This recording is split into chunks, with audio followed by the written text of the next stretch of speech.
Good morning from Goole.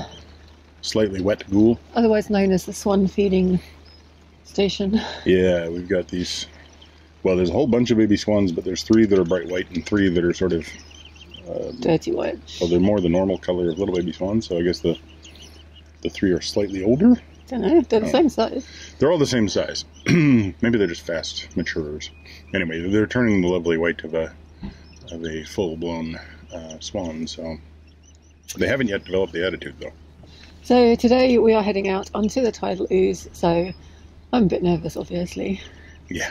We've been waiting for a better tide, because we arrived here on Friday or Saturday. Yeah, Friday, so we were 2 days before the spring tide. And we didn't want to go on the big tide, so it's now Wednesday, so... Yeah, because that's the fastest rising tide, so we've waited until about a little over halfway, well, about halfway to neap tide, so it should be sort of moderate speed today.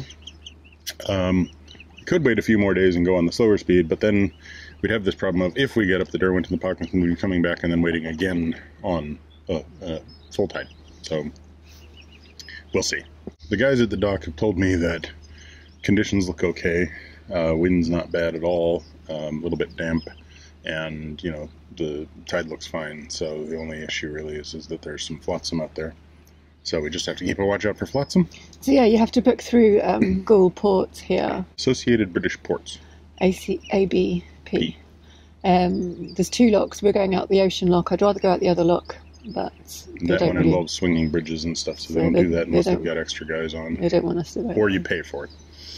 I'd pay. She'd pay. So yeah, that means that we're going out at kind of a funny angle. We need to make a bit of a dogleg turn right off the beginning. Which means we'll have a nice little lean over as we turn, which is not going to be comfortable. Yeah. Although it probably won't be as bad as the one that we had on. You just try saying that to make me feel better. I'm not silly. Okay. So we booked ahead. It is free as long as you leave, I believe it's an hour and a half before high water, or 2 hours before high water to an hour and a half after high water. At other times you have to pay. But it's only £30. Yeah, it's not that much, but at the same time it means you wouldn't be having to help up to Barmby Barrage. So... And we booked in at Barmby Barrage, so... Yeah, and we should, in theory, arrive right about the time the tide goes slack, which should make it fairly easiest to get in there. If we arrive a little too early and we're at high water, then we just have to sit in the lock for a while until it drains enough that he can actually get us in. In case you didn't notice in the introduction, I'm pretty nervous about this journey. We're about to go out onto a very wide tidal river, and not a huge number of narrowboats make this trip. It's been lovely mooring at the Goole Boathouse. They were very helpful and kindly let us stay here. Our neighbours in the marina were really nice too, even mowing a little pathway to our boat in the lawn. George has liked it here too, as Stanley, our neighbour in the marina's dog, often left his toys out on the lawn for George to find.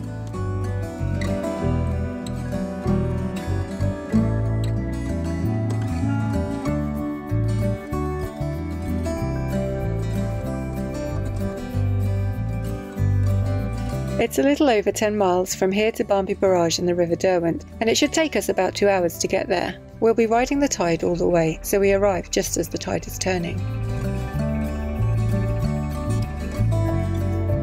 We moored at the Boathouse Marina, and on the opposite side of the canal is Viking Marina.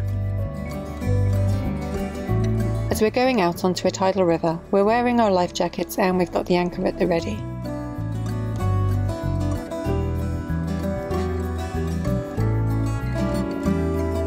To make this trip you're required to have a VHF, and you have to have at least 2 people on board. We cross from the Aaron Calder navigation, which is managed by the Canal and River Trust, and into the Port of Goole itself, which is managed by Associated British Ports. Before we enter their waters, we need to contact them on the VHF radio and request permission.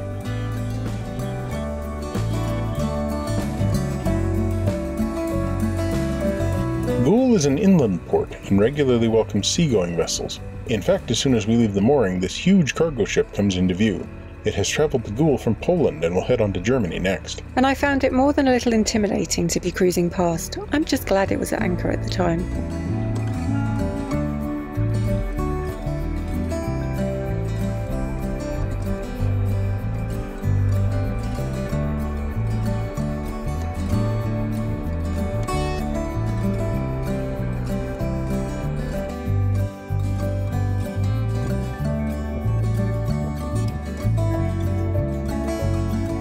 port can accept vessels that are up to 24 meters wide, 100 meters long, and 5.5 meters deep. It's fair to say we're swimming with the big fish now. There are 9 docks that make up the port, and we are currently crossing the South Dock.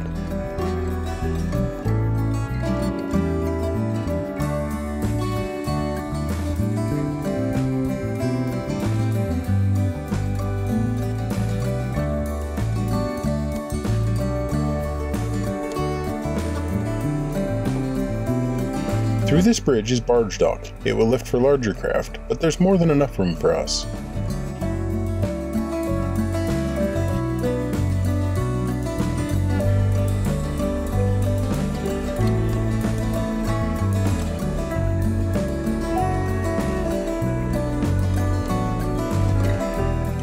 This cargo ship's using one of the covered berths, having recently travelled to Goole from the Netherlands.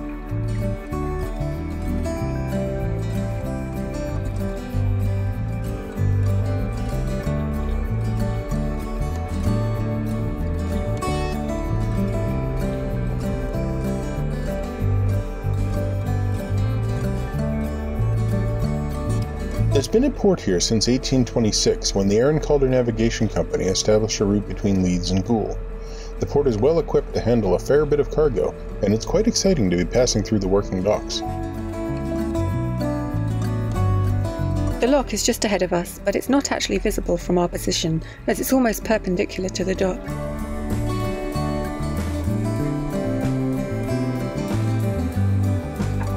As we approach, we hear the siren sound as the huge gates open up for us.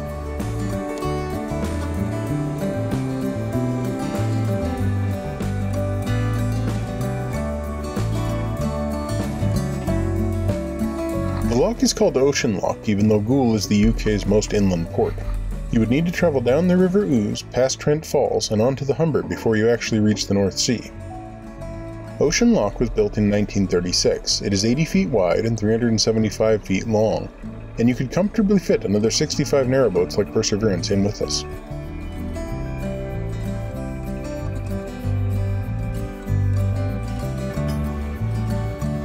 We don't actually tie on. The lockkeeper drops us very slowly to the Ouse, and it's not very much of a drop.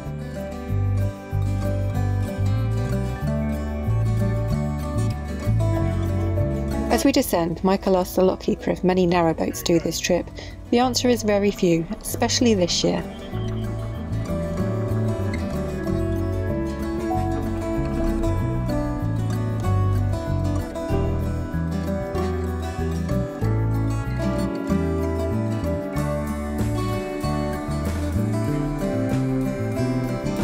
As we leave the lock, we get a message on the VHF from the port that we can proceed, and the way is clear for us, with no reports of traffic on the river.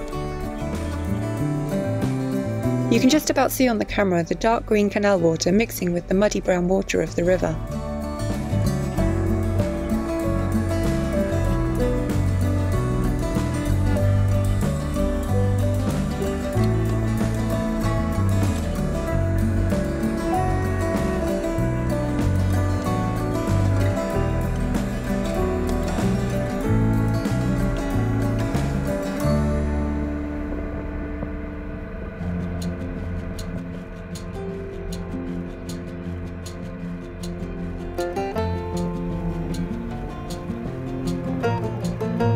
The water ahead is wide and flat, and to be honest, there isn't a huge amount of current that we can see.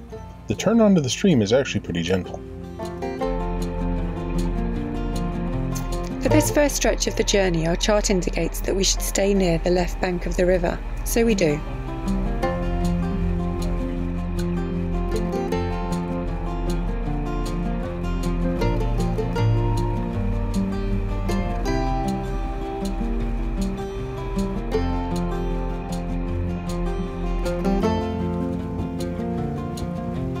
We passed Victoria Lock, the one I thought I would have preferred to use, but in all honesty, the turn onto the river was so gentle I don't think it would have been much of a benefit.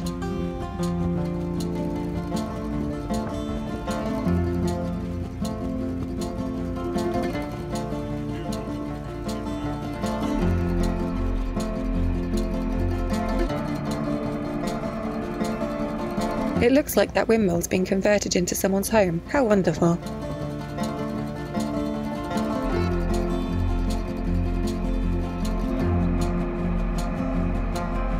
At Goole Ness we start to cross the river to the right bank.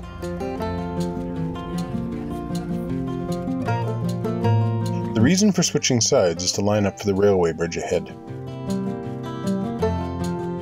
There are quite a few logs floating in the river to look out for.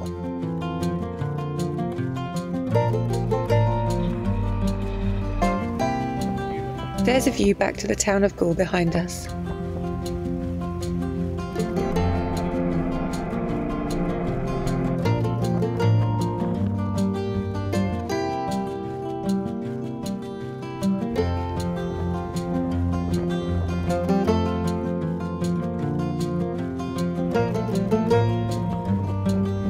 The bridge comes into view, and we're aiming for the right-hand swinging span.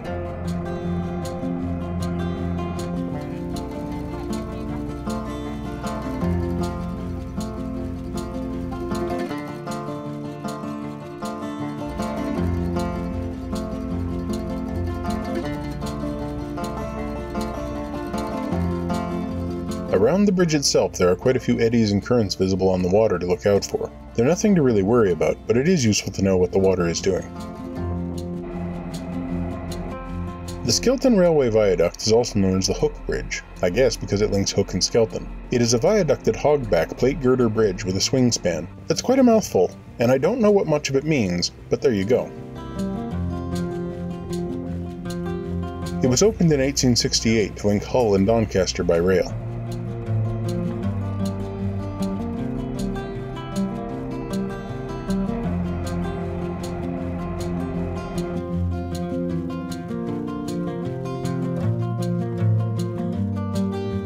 We stick to the right bank all the way along Skelton Reach.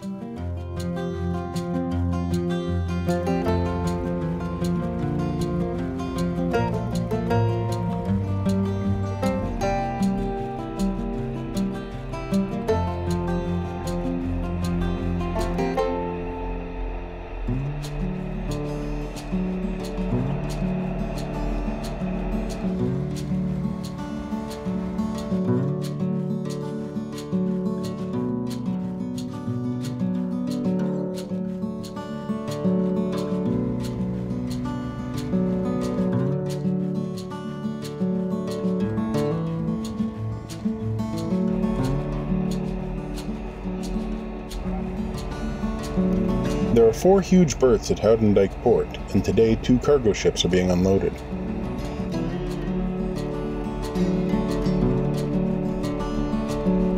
It's fascinating to watch sacks being craned out of the first hull and loaded onto trucks. On the second ship, the large hatch covers have been folded up and some kind of loose aggregate is being scooped out by a grab arm. Unfortunately, it leaves the air thick with white dust as we pass downwind.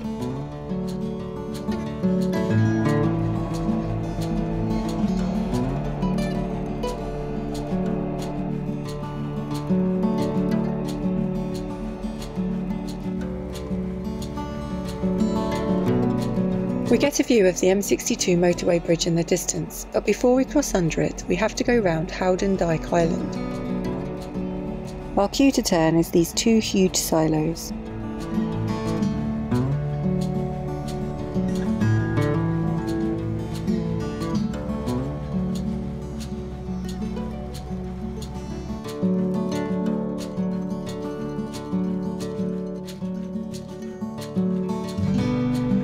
That's the island ahead, and we'll be passing to its left, then turning back to cross under the motorway.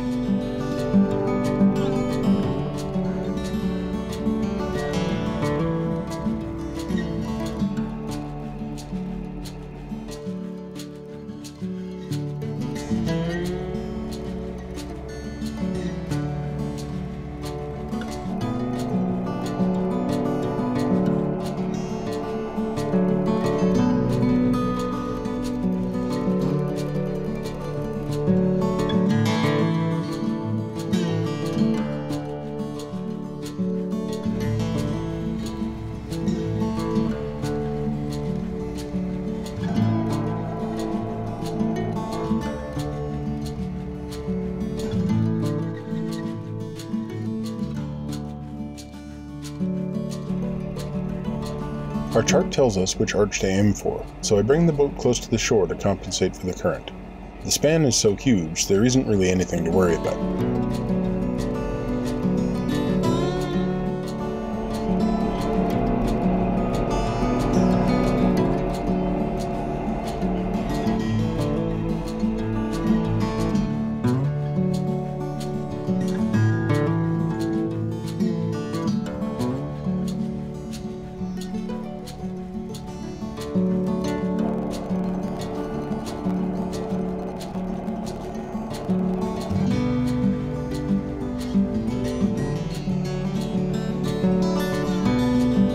This is one of the many markers along the stretch of the Ouse, so it's really easy to keep track of where we are on the chart.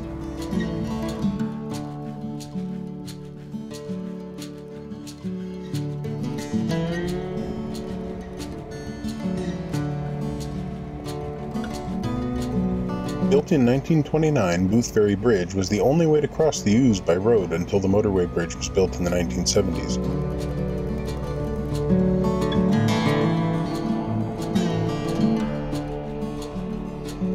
We get a friendly wave from the bridgekeeper in his tower. There's plenty of air draft today, but on particularly high tides the bridge may need swinging, and you need to call ahead to check.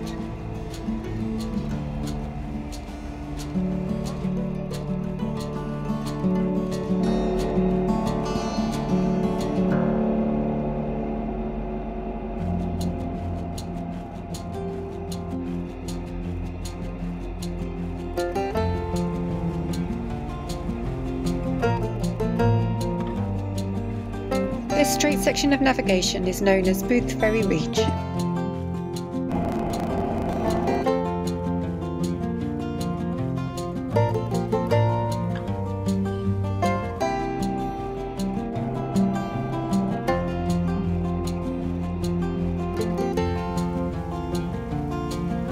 This is where the River Aire meets the River Ouse. There isn't too much of a current at all as we pass.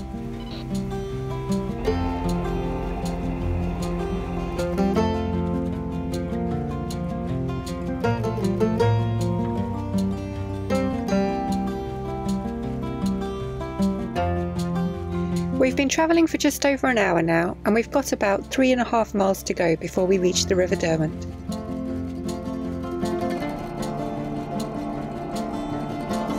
We seem to have left all urban areas behind, and the river is now lined with trees and farmland.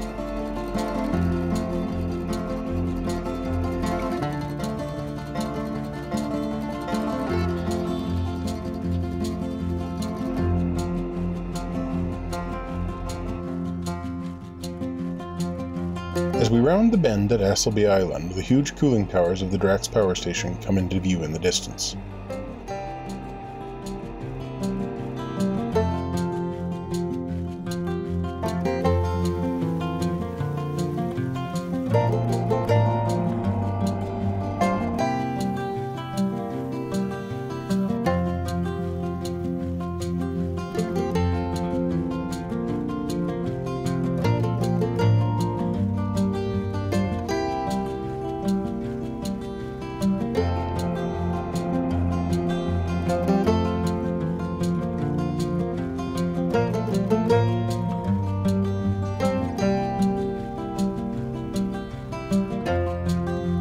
Here's some more debris in the water to avoid.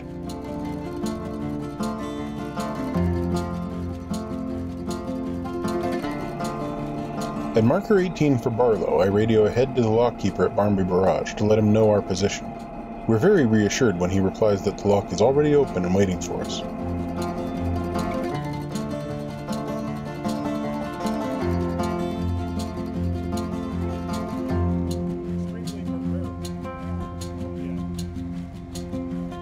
There are lots of jetties at Langrick Reach. I don't think they get much use, if any, these days.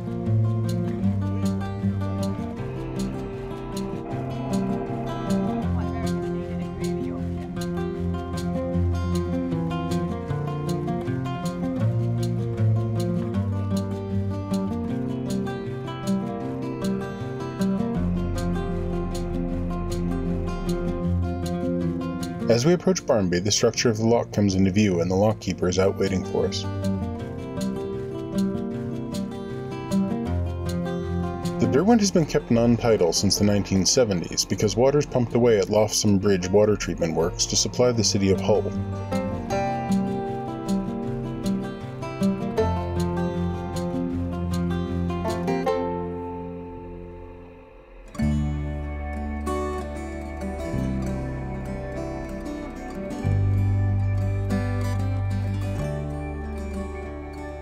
The lock has huge radial gates on both ends and is quite short. Boats over 62 feet won't fit at all, and those wanting to travel onto the Pocklington Canal need to be a maximum of 57 feet long.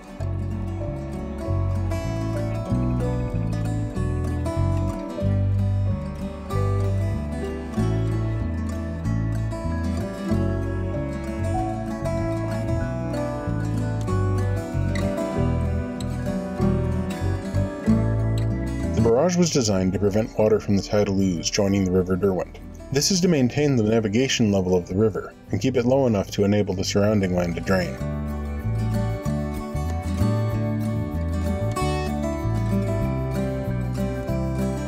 The lock drops us about a meter or so.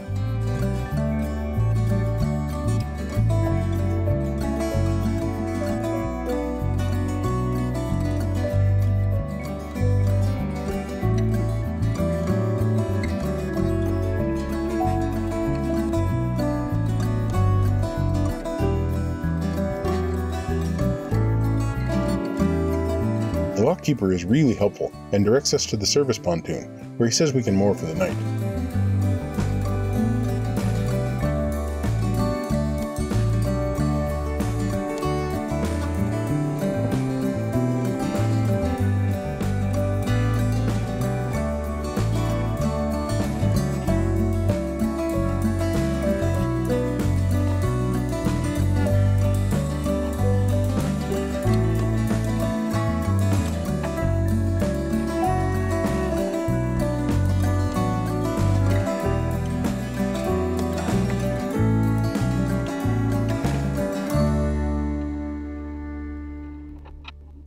So we've made it onto the River Derwent, hooray, and we didn't die on the river.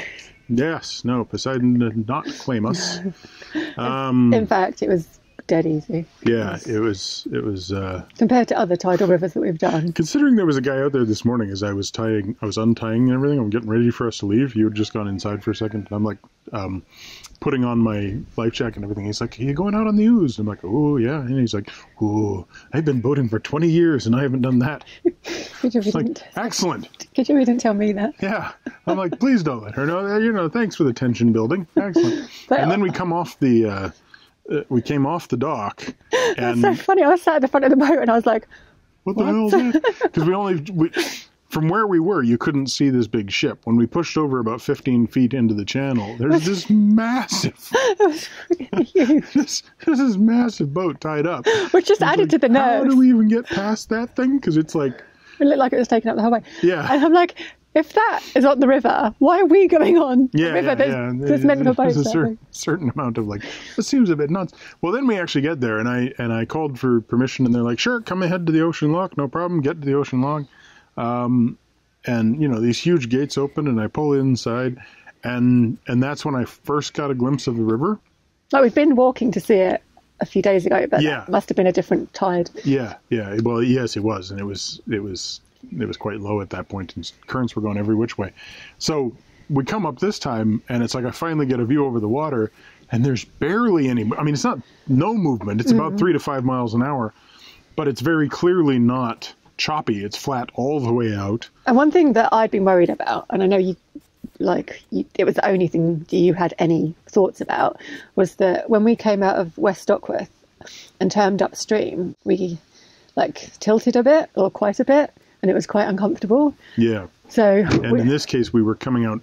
The ocean lock is called the ocean lock because it's pointed at the ocean. So it's actually aiming very steeply downstream. So when you come out and you're going to make the turn that we have to do, it's a extremely tight dog leg to come around, to go back on your almost 270 degrees to be going in the right direction. So we thought there was going to be considerable lean. Yeah. I thought it's going to heel over, and I'm like, I'm leaning in, ready for it, and then it's like, well, actually, there's no current. I don't think anything's going to happen. And then we get into it, and it's just like, nope, nothing. I don't think we even came off of level. No, and it was just a really nice cruise. Like, it took probably an hour and a half on the actual water. Yeah, about an hour and a half, about 30 minutes per section of the charts. And which is pretty accurate considering that's what it says. It's 35 minutes. And so, okay. We had the charts, which are obviously useful just to, make sure you're going the right way, because there's one section where you have to go around an island, and there's a couple of bridges, so you have to make sure you're going through the right section. They are extremely not cheap. But No, they got the charts. yeah, it was There's like a lot of work it's like into them. 12 pounds. Are you taking that? Okay, but it's a little bit of a I'm still glad we had it. yeah. I mean, it's definitely when we think of it as sort of 6 pounds each way, it's sort of an acceptable cost for what is essentially just a bunch of photocopies. Yeah, someone's put a lot of work into that. They have, yeah, they have put a lot of work into it. 12 pounds, anyway. But there's just enough to kind of keep your interest, but it's not too much that it's too complicated, and it's not like there were sections of the Trent where nothing happened for ages. Yeah, so there wasn't anything like that. Yeah, no, it was. There was a few currents, and we went past the. There was some cross currents. We passed those 2 boats that were up at. They were tied up, and they were fun. taking off a load of gravel. It looked like aggregate, and the other one was like lime or something, and yeah, so we got in kind of close to those, waved to a couple of the guys on the boat, and then we had to do this 90-degree turn. And at that point, there was a few sort of cross currents, so there was a little bit of reading the water and make sure that none of the full-on trees that were floating around were coming in the wrong direction. And we're like lining up for the bridge, you had to take into account the cross current. Yeah, but it was overall, it was really easy. Mm-hmm. There was just a little bit of knowing what you're doing, and just having the chart really helped because it's like, at least you're aware of where you are in relationship to everything else. Yeah, and we got up here right at the end of the full tide as it began to go a little bit slack, which was exactly what they told us to do. So, yeah. It was so simple for planning, really. It was just call Barmby Barrage, and they said, okay, well, this is what time you should arrive. Call Goole Docks, and they're like, well, this is what time you should leave to arrive there. And that means that when you turn into the lock, there's no current pushing against you. You just turn in, and it's dead easy. Oh, yeah. You just have to brake hard. A little bit of it's a very short lock. So we came in, and it's like, I get the nose up to your end, and then I've got a couple of feet to jockey forward and back. Like, there's really very little room. There's a bridge in the middle of the lock, which is fixed. Yeah, and can be a height issue. Yeah. Luckily, we were quite a bit below that. The lockkeeper was great. He just had us through in a few minutes, and here we are on the pontoons on the Derwent. Yeah. So tomorrow up to the Pocklington. There is a junction there where you used to be able to go further north up the Derwent. We won't be doing that because it has overgrown with trees. You cannot go above Sutton Lock, which means you can't access the turning point, which means we'd have to reverse back. On a river. Yeah, and it's been like that since, I believe, 2014, so we're calling that one cut off. Unnavigable. Yeah, so we'll go on to the Pocklington instead, which is officially closed because of lack of water. But we have heard it's open, so we're just going to take that person's word for it. Yeah. It's just nice to be on utterly new water. Yeah, yeah. After being on the Stainforth and Kidby, Trent and Chesterfield, like all year, basically. Yeah, it's, we really, other than the section of the Trent to and from Torksey, there hasn't really been kind of a new stretch of water for quite a while. But now we've just, apart from, we'll have to come back here, but now we've just got new stuff ahead of us. So yeah. Really. And I'm looking forward to York quite a bit because that's been sort of one of the cities I've been wanting to visit for years. Sadly, I'll be visiting it during intermediate ebb, I suppose I would say, of a major pandemic. So I don't think I'll get to go to all the museums I wanted to. But no, you might have to come back for them. Yeah, I'll have to come back. I'll get to walk around the city and stuff and see some of the And just seeing new stuff sites. is just really good. Yeah, I'm really looking forward to Ripon. I'm just, looking forward to getting going. Like, after being restricted, I think we're both going to push to kind of cruise quite a bit. Yeah, so, it's going to be Pocklington and back probably in a day or two. Mm-hmm. And then talk to the guy at the lock. He says we have to leave 2 hours before the high tide. So, we'll come back the night before we go. So we can leave on the morning tide. And then it's 4.5 hours to Ripon. Or, not Ripon. 4.5 hours to neighboring lock. Yeah. Lot longer than that to Ripon. So, thanks for watching. Give us a thumbs up. Comment down below. Subscribe if you haven't already. Make sure you go see our other channel, Minimalist Maximal Velocity. And, of course, hit that bell if you want to get notifications.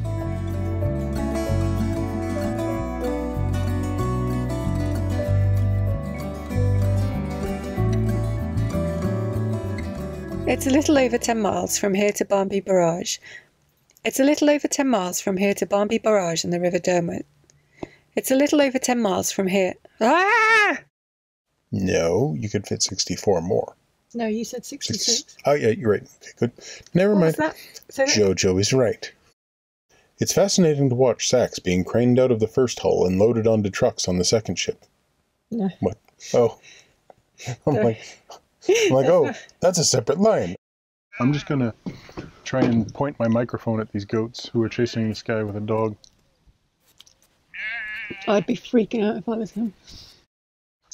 I got these territorial death goats.